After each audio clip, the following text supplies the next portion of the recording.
I have a lot of ADA handles. I appreciate your support. It's super fun minting them. I actually mint them for people, like when I onboard somebody into Web3, I'll mint them and send them to their wallet, Yes, sir. It's so cool. So how did you understand that the ability to do something like this was possible?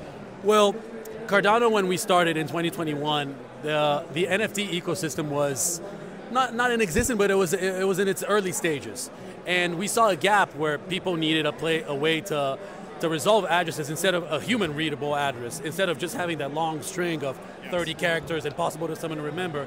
And we wanted to stay away from the domain portion of it, just because we want to empower people by owning those assets and not having that subscription revenue where one day it might just not be available for you to renew your domain, and then what? Then your whole identity gets lost. So with ADA handle, it allows you to own your handle, own your identity, and for that, it's always yours and no one can take it away from you. So that was the whole idea behind it. That's fantastic. Yeah, if somebody's like, what are you talking about? When you have your wallet address, it's a long string of numbers and it's like a huge number. You can't possibly remember it. And you guys have figured out a way to make a handle. You could call it your name, your business, whatever. I have my business, I have my name. And then that is what you could share with someone, and then that is your wallet address. That is correct.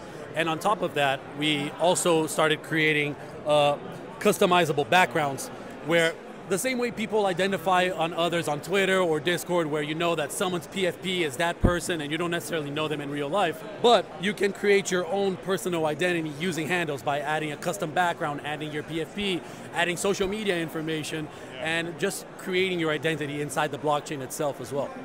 Yeah, I started playing with that on your platform. I just got, we were doing testing on Cornucopias, and I got a new wallet, and we got a new ADA handle, and I started to play with it. I'm like, this is amazing, Like, what are some things in the future that are coming up that you guys are most excited about? Well, what's coming out in a few weeks is subhandles.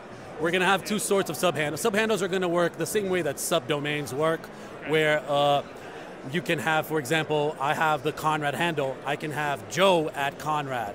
And this way we're going to empower handle holders. They'll be able to sell those handles to their community members and just creating a bigger ecosystem on perhaps as people mint subhandles off of your root handle, you can do airdrops for subhandle owners. And there's going to be tons of other use cases that I have personally not thought about, but that's coming out in a few weeks.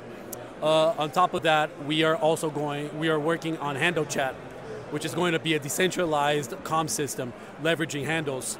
And we're the same way that Cardano node works right now and helping decentralize the whole Cardano ecosystem, we're going to have a handle comms node, which will incentivize people that want to run those nodes, and it's going to be censorship resistant. No one will be able to take this down. And this messaging system is going to be similar to the WhatsApps and Signals and Telegrams, but completely decentralized. So it's going to be impossible for it to take down as long as handle node operators are up and running. Oh my God, that's extremely exciting, man. Thank you so much for your time, dude. Yeah, thank you so much. I'm excited about the future. Yeah. Me as well. Yep. Take care, guys. Thank you. Bye-bye. Thank you for stopping by.